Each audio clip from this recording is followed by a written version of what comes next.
My wife said, "You're not my husband anymore." So I took back my £10 million mansion. 3 days ago, she filed for divorce. Today, she brought cameras. Celeste Whitmore steps out of her car in white fur and green silk, chin high, smile already set for the photographers behind her. She doesn't knock. She doesn't ask. She snaps her fingers at the gate like she owns it. Because she thinks she does. "Open it," she says. Nothing moves. Not the gate. Not the guard. Not even the birds in the trees above her. That's when she notices the man on the balcony, watching, silent, waiting. Her husband, the one she said she didn't need anymore. The gates do not move. Celeste Whitmore stands in front of them, back straight, chin lifted, dressed in emerald green under a white fur coat that catches the porch lights like frost. Behind her, 3 black town cars line the circular drive, engines still running, doors open. Investors climb out in tailored suits. A photographer adjusts his lens. Caterers wait beside silver trays covered in plastic wrap, unsure whether to start walking toward the house or stay by the vans. She raises her fist and bangs it against the iron bars. "Open the gate," she says. Her voice carries across the lawn, sharp enough that 2 security guards near the keypad straighten their shoulders. "Do you know who I am?" The older guard, a broad man with gray at his temples, steps forward slowly. He does not raise his voice. He does not smile either. "Ma'am, I know exactly who you are," he says. "My instructions came directly from the legal owner." Hi viewers, if you were standing at that gate with cameras rolling and your whole future watching, would you have stayed calm? Or would you have done exactly what Celeste does next? Tell me in the comments before you keep reading. Celeste laughs, short and disbelieving. The kind of laugh people use when they think a joke has gone too far. She glances back at her business partner, Graham Mercer, who stands near the second car with his phone already in his hand, thumbs moving fast across the screen. He does not look up. "There must be some mistake," she says, softer now, testing the air for backup that doesn't come. The guard doesn't blink. "No mistake, ma'am." One of the investors, a woman in a burgundy dress, checks her watch. Another mutters something to the man beside him. The confidence that filled the driveway 30 seconds ago is thinning fast, like steam disappearing off a cold morning window. Celeste steps closer to the bars, gripping them with both hands now, her rings clicking against the metal. "Everything behind these gates belongs to me," she says, loud enough for every guest, every camera, every guard to hear. "This house, this land, all of it." For a moment, nobody responds. Then movement catches her eye. High above the gate, on the 3rd-floor balcony, a figure steps into the porch light. Tall, still, hands resting on the railing like he has all the time in the world. Malik Cross looks down at the crowd gathered outside his own home, the same way a man might look at weather rolling in. Not afraid of it, just aware it's coming. Celeste's mouth opens. Nothing comes out at first. "Malik?" Her voice cracks slightly on the second syllable. "What is this? Tell them to open the gate." He doesn't answer right away. He simply watches her, the way someone studies a photograph they haven't looked at in years, searching for something that used to be familiar. The investors shift uncomfortably. One leans toward another and whispers, "Is that the husband?" The question moves through the crowd like a current. Malik's voice, when it finally comes, is calm, almost gentle. "You said it yourself," he says. "Everything behind these gates belongs to you." He pauses. Except it never did. Silence lands on the driveway like a dropped plate. Sudden, total, impossible to ignore. Celeste's fingers loosen on the iron bars. Somewhere behind her, a photographer lowers his camera without realizing he's stopped shooting. She doesn't know it yet, standing there in her green dress with her voice still hanging in the cold air. But the sentence she just shouted in front of investors, cameras, and strangers is about to become the single most expensive mistake of her life. And Malik Cross, watching quietly from above, already knows exactly how this ends. The phone rings at 6 in the morning, and Malik already knows who it is before he picks it up. "You're still doing the blueprints for the Ashford project?" his old friend Desmond asks, voice thick with sleep.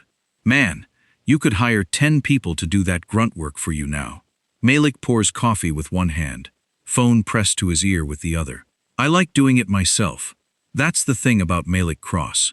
22 years building some of the most talked about homes and towers in the country, and he still draws his first sketches by hand, at his kitchen table, before the sun comes up. He wasn't always this quiet about his success. There was a time, years back, when his name meant something in rooms full of powerful people. But after his first wife passed, leaving him alone with a 6-year-old daughter named Aaliyah, Malik pulled back from the spotlight. He built, he raised his daughter, he kept his head down. Then he met Celeste. She was loud in all the ways he wasn't. Confident, magnetic. The kind of woman who could walk into a room and have every head turn without trying. Malik liked that about her at first. She made him laugh. She made silence feel less heavy. They married quietly. No press, no announcement. Malik preferred it that way. Celeste said she did too. For a while, she meant it. She threw herself into helping him manage his growing business, learning the language of contracts and investors faster than he expected. He taught her how rooms felt different depending on where the light landed. She taught him how to speak to people who only cared about numbers. Then something shifted. It happened slowly, the way water wears down stone. Nobody notices the change until the shape is already different. At a fundraising dinner 2 years into their marriage, a stranger asked Celeste what her husband did for work. "He's in construction," she said, waving a hand like the subject bored her. Malik, standing 3 feet away with a drink in his hand, said nothing. He told himself it didn't matter. Titles never meant much to him anyway. But it happened again. And again. At the next event, she didn't introduce him at all. She simply walked past him toward a group of executives, leaving him standing near the bar with his daughter's babysitter's number still saved as her ringtone contact photo, a small detail he never got around to changing. Human beings don't usually announce the moment something starts dying. They just slowly stop mentioning it exists. Celeste's communications firm was growing fast. Bigger clients, bigger stages, and with growth came new faces, new handshakes, new voices whispering in her ear about what she deserved. One evening, Malik sat in his study, reviewing blueprints for a community center he planned to build for free, in honor of his late wife. Celeste walked past the open door, phone against her ear, laughing at something someone said on the other end. She didn't glance inside. She used to always glance inside. Malik set down his pencil and looked at the empty doorway for a long moment. Something had already started. He just didn't have a name for it yet. 2 weeks later, a new hire joined Celeste's company. Sharp suit, sharper smile. A man who somehow always seemed to know exactly what Celeste wanted to hear before she said it out loud. His name was Graham Mercer, and his arrival would change everything that came next. Graham Mercer never raises his voice. That's what makes him dangerous. He walks into Celeste's office with 2 coffees, hands her one without asking how she takes it, because he already learned weeks ago. He leans against the doorframe, not sitting, never sitting, like he's always ready to move to wherever the opportunity is. "You know," he says, glancing at the framed photo on her desk. Celeste and Malik at a gala years ago, both younger, both smiling in a way that looks almost foreign now. "You built half of this company on instinct nobody else in that boardroom has." Celeste doesn't look up from her laptop. Flattery before 9 a.m.? Bold. It's not flattery if it's true. That's how it starts. Small comments. A compliment here, a reminder there of exactly how much she's carried, how much she's earned, how much longer she could have if she stopped playing small. Malik notices the change in her before she says a single word about it. She stays later at the office. Her phone stays face down on the counter at home now, something she never used to do. When Aaliyah asks about weekend plans, Celeste checks her calendar like she's scheduling a stranger's appointment instead of her own daughter's Saturday. One night, 16-year-old Aaliyah sits on the porch steps, headphones around her neck, half listening to a conversation drifting from the open kitchen window. Celeste's voice, low and rushed, talking to someone on speaker. Graham's voice comes through clear. "One day," he says, "you'll own all of this. The house, the name, Everything he built. You just have to stop waiting for permission. Aaliyah sits very still on the steps, headphones forgotten in her lap. She doesn't tell her father what she heard. Not yet. But something in her chest tightens. The kind of feeling kids get when they sense a storm rolling toward their family, long before the adults admit it's coming. Ambition, on its own, never destroyed anyone. Malik knew plenty of ambitious people who stayed grounded, grateful, whole. What breaks a person is when ambition stops making room for gratitude. When wanting more becomes louder than remembering what you already have. Malik watches this happen to his wife in real time, and he doesn't fight it. He doesn't confront Graham. He doesn't demand answers from Celeste. He simply watches, the way an architect studies a crack forming in a foundation, not with panic, but with the quiet understanding that something structural has already begun to shift. 3 months pass this way. Distance disguised as busy schedules. Silence disguised as exhaustion. Then one evening, Celeste comes home earlier than usual. She finds Malik in his study. Same chair, same blueprints spread across the desk. She doesn't sit down. "We need to talk," she says. Malik sets down his pencil slowly. He's heard those 4 words enough times in his life to know exactly what comes next. "I think it's time we ended this marriage," Celeste says, arms crossed, eyes somewhere over his shoulder instead of on his face. The room goes quiet enough to hear the clock ticking on the far wall. Malik doesn't argue. He doesn't ask her to reconsider. He simply nods once, like a man confirming a weather forecast he already suspected. But what Celeste says next, so casually it almost slides past him unnoticed, is the sentence that will change absolutely everything. "I'll need the mansion Saturday," Celeste says, already halfway to the door, phone lighting up in her hand. "Investors are coming. It's important." She says it the way someone asks a coworker to borrow a stapler. Simple, assumed, already decided. Malik doesn't answer right away. She stops at the doorway and glances back, waiting for the agreement she's certain is coming. It always comes. It always has. "You're not my husband anymore," she says, filling the silence herself, as if reminding him settles the matter. "But I still need the house for Saturday." Then she's gone, car keys jingling.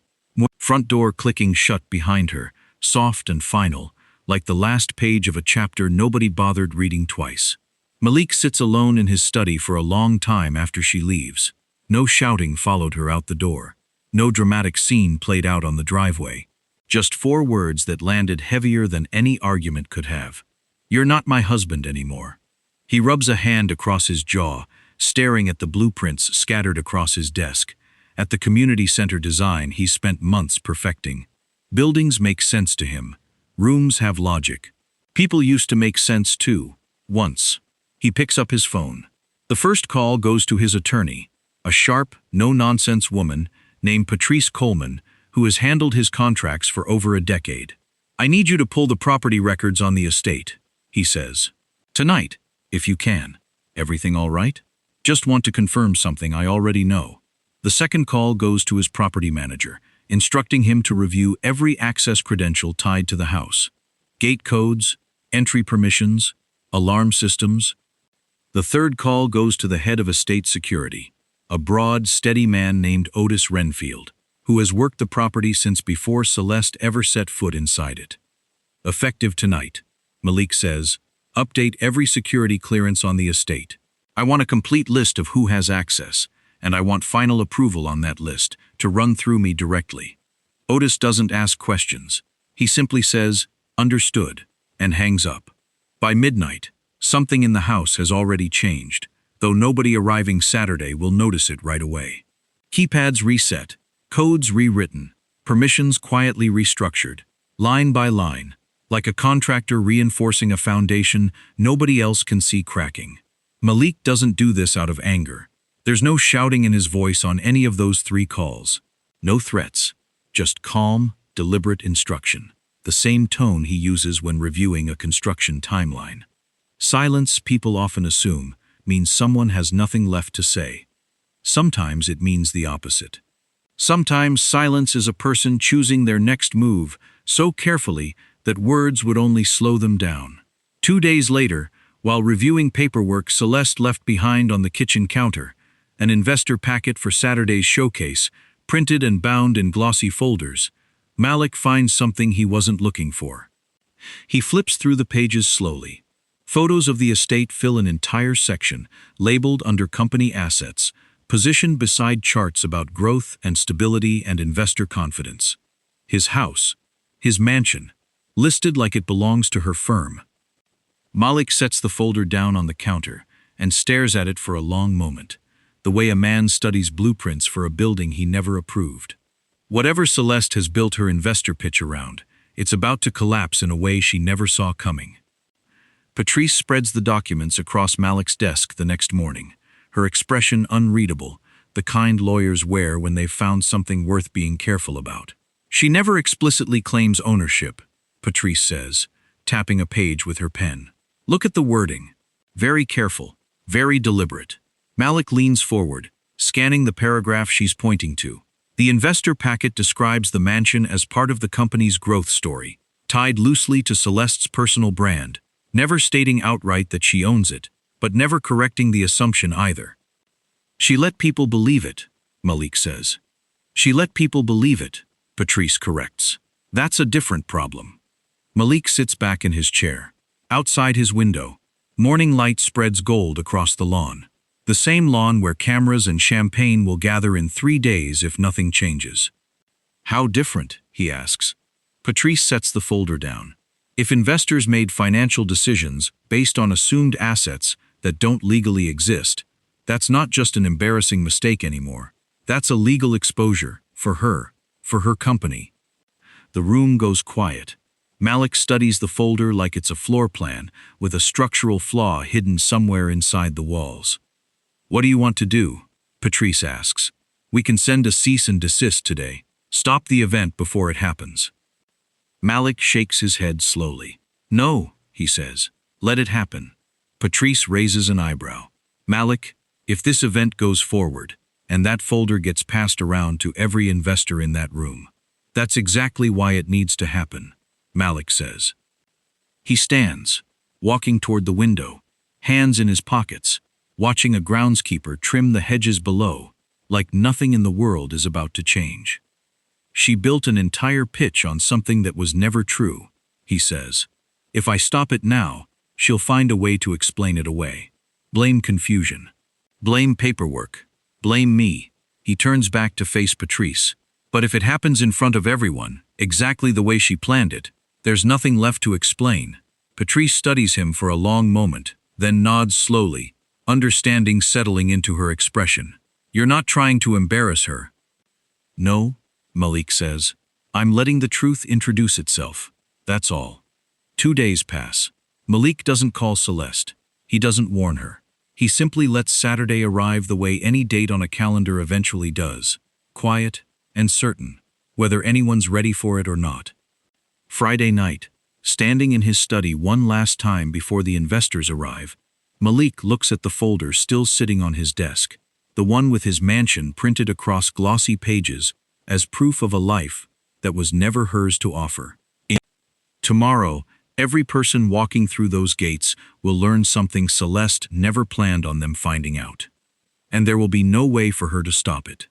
If this story has you gripped already, imagine what happens when those gates finally open.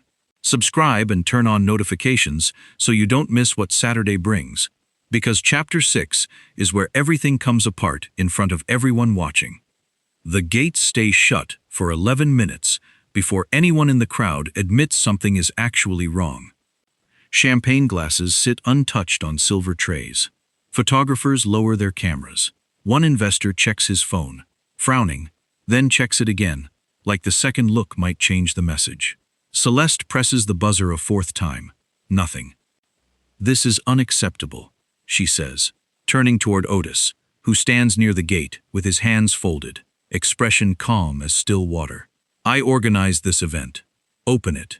I'm following instructions, ma'am, Otis says. Same as before. Malik stands on the balcony above, watching the scene unfold, the way he might study a building settling under weight it wasn't designed to carry. He says nothing yet. He doesn't need to.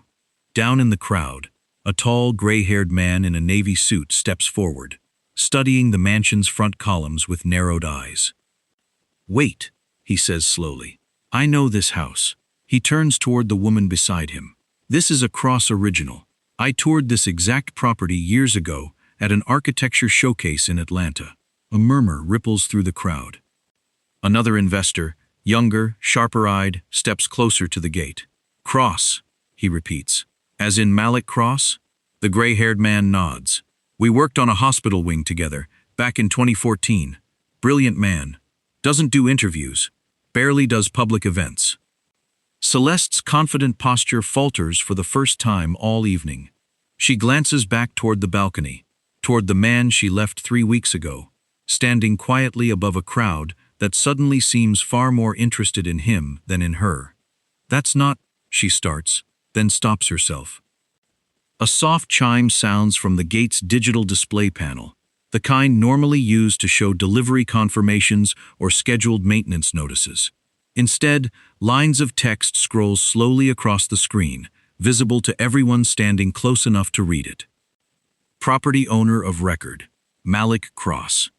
Registered 11 years prior to marriage. The crowd goes quiet in a way that feels almost physical, like the air itself has thinned. Celeste's business partner, Graham, who has been unusually silent since arriving, suddenly finds something urgent on his phone. He steps back from the group, thumb moving fast across the screen. Nobody notices him slipping toward his car just yet. But Malik, watching from above, notices everything. Respect, Malik thinks, watching investors who ignored him for years suddenly straighten their posture at the mention of his name. Shouldn't require a spotlight to exist in the first place. It should have been there all along, quietly, the way real value always is. Celeste turns back toward the gate, her voice thinner now, less certain. "Malik, please, just open it. We can talk about this after." He doesn't move from the balcony. Somewhere behind her, an investor whispers to another, loud enough for the microphones nearby to catch every word. "If she lied about owning the house," he says, "what else did she lie about?" Celeste's face changes, just slightly, the way ice cracks before it fully breaks. She has no answer for that question yet. But by morning, plenty of people will be asking it. By Monday morning, 3 investors have already pulled their funding. Celeste sits at her desk, staring at her phone as another email notification appears. Another polite but firm message announcing withdrawal from the partnership discussed just days earlier. Her assistant knocks twice before entering, holding a tablet like it might explode. "Board members are requesting an emergency call," the assistant says, "this afternoon." Celeste barely nods, still scrolling through messages that keep arriving faster than she can read them. Down the hall, Graham's office sits empty. His desk, usually cluttered with folders and coffee cups, has been cleared overnight. Nobody saw him leave. Nobody can reach him either. His number disconnected sometime between Saturday night and Sunday morning. A junior staff member finally works up the nerve to knock on Celeste's door. "There's something you should see," the young woman says, holding out a printed email chain. "It was flagged during the internal review this morning." Celeste takes the pages, scanning quickly. Her stomach tightens with every line. The emails show Graham encouraging the investor materials months earlier, suggesting the property images be included for visual impact, carefully avoiding any language that would place his name on the actual claim. Every message reads like something written by a man clearing his own path before anyone even suspected there'd be a fire to run from. "He set this up," Celeste says quietly, almost to herself. "He made sure none of this could ever be traced back to him." The young woman doesn't respond. She simply waits, watching her boss absorb the full weight of what's happening. Some people, Celeste realizes now, sitting stiffly behind piles of unanswered emails, don't need to betray you directly. They just need to position you exactly where the blame will land, then quietly step aside before it does. She calls Graham 4 more times that afternoon, straight to voicemail every time. The board call that evening lasts 11 minutes. It ends with Celeste placed on administrative leave, pending a full review of the misrepresented assets tied to Saturday's failed showcase. She sits alone in her office long after everyone else has gone home, staring at the framed photo still sitting on her desk. Her and Malik, younger, smiling, a life that once felt solid enough to survive anything. Around 9 that evening, she picks up her keys. She doesn't call ahead. She doesn't text a warning. She simply drives, the city lights blurring past her window, until she reaches Malik's office building downtown, the modest one he's kept for years, far from any spotlight. She sits in the parking lot for a long moment before stepping out. Whatever she plans to say to him tonight, she has no idea it will lead to a question that finally strips away every excuse she's been hiding behind. Malik doesn't look surprised when she walks in. His office light is still on, the only one lit on the entire floor. Blueprints cover his desk as usual, a half-finished sketch of the community center pinned to the wall behind him. He glances up once, sets down his pencil, and waits. Celeste stands in the doorway, arms wrapped around herself despite the mild evening outside. "Can I sit?" she asks. He nods once toward the chair across from him. She sits slowly, the confidence that filled her voice at the gates 3 days ago, completely gone now, replaced by something smaller, quieter. "I lost the board's confidence," she says. "Investors are pulling out one by one. Graham's gone, disappeared. Nobody can even reach him." Her voice cracks slightly. "I built my whole pitch around something I let people believe, and I didn't stop it, and now it's collapsing around me." Malik listens without interrupting, hands folded on the desk in front of him. "I confused admiration with success," she continues, eyes filling with tears she doesn't bother wiping away. "Every time someone looked at me like I had it all figured out, it felt like proof I was becoming someone important. I forgot what actually mattered while I was chasing that feeling." The office stays silent for a long moment. Somewhere outside, a car alarm chirps twice in the parking lot, then falls quiet again. Malik finally speaks, his voice calm, measured, careful. "Do you miss me?" he asks. "Or do you miss the mansion?" Celeste opens her mouth, closes it again. The question sits between them like something heavy and impossible to move. She looks down at her hands instead of answering directly. "Can I come home first?" she asks quietly. "We can figure the rest out after." And there it is. Malik studies her for a moment, something settling behind his eyes, quiet and final, like the last support beam locking into place on a building years in the making. He doesn't raise his voice. He doesn't accuse her of anything. He simply reaches into his desk drawer and pulls out a folder already prepared, papers clipped neatly inside, signed on every page that requires his signature. He slides it across the desk toward her. "These are the divorce papers," he says. "Already reviewed, already signed on my end." Celeste stares down at the folder without touching it. "You don't want to try?" she asks, voice barely above a whisper. "I already know the answer," Malik says gently. "You just gave it to me." She doesn't argue.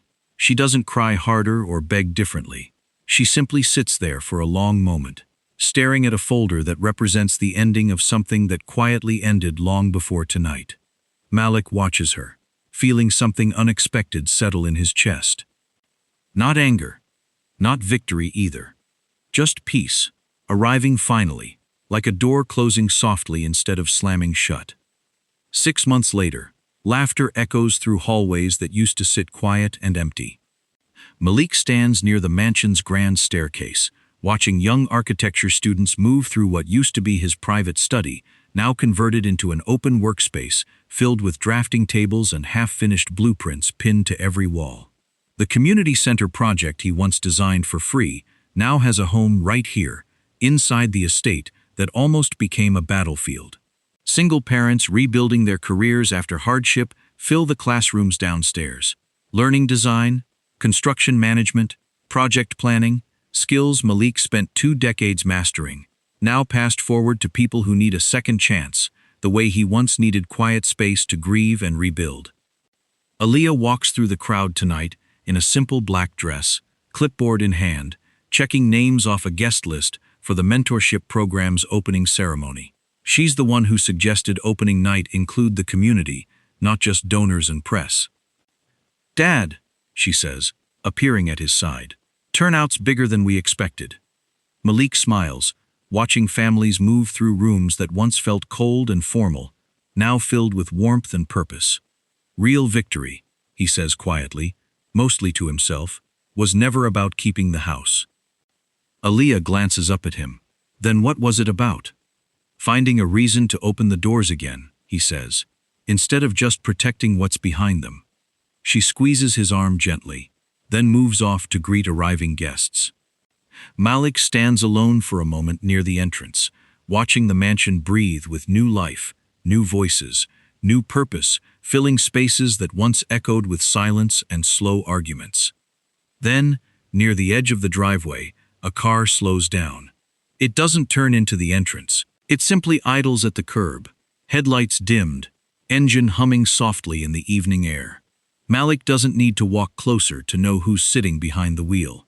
Celeste sits in her car at the edge of the driveway, watching through the windshield as children run across the lawn where investors once stood in confusion. Families move in and out of the front doors, carrying folders, laughing, pointing at blueprints taped inside the windows. She doesn't press the buzzer. She doesn't roll down her window and call out. She simply watches, hands resting on the steering wheel, engine idling quietly beneath her. A young architecture student jogs past the gate holding a rolled-up drawing, grinning at something a friend said. Behind him, a single mother carries her toddler on her hip while checking a class schedule pinned to a bulletin board near the entrance. This is what the mansion has become. Not a trophy, not a stage for investors and cameras. A place where people rebuild what life once took from them. Celeste watches for a long time. She thinks about reaching for the door handle. She thinks about walking up to the gate one more time, the way she did months ago, demanding entry, certain the world owed her an explanation. She doesn't move. On the balcony above, Malik notices the car parked quietly at the curb. He doesn't wave. He doesn't walk down to greet her. He simply watches for a moment, the same way he watched her drive away months earlier, calm, steady, unshaken. Then he turns and walks back inside, leaving the balcony empty behind him. Down at the curb, Celeste finally exhales. A long breath she seems to have been holding for months. She shifts the car into drive and pulls slowly away from the mansion, taillights fading into the evening traffic. The gates remain closed behind her, not out of anger, not as punishment for everything that happened, simply because some doors, once closed, are meant to stay that way, not to hurt the person walking away, but to protect the peace finally growing on the other side. Some people spend years holding doors open for people who never truly valued what was behind them. Real strength isn't refusing to let anyone in. It's finally knowing which doors deserve to stay open and which ones need to close so healing can actually begin. If you were Malik, standing on that balcony with everything you built finally safe and quiet again, would you have done the same thing? Would you have chosen peace over payback? Tell me exactly what you would have done in the comments below. And if this story moved you, hit subscribe and turn on notifications so you never miss the next story like this one. Because there's always another door, another lesson, another beginning waiting right around the corner.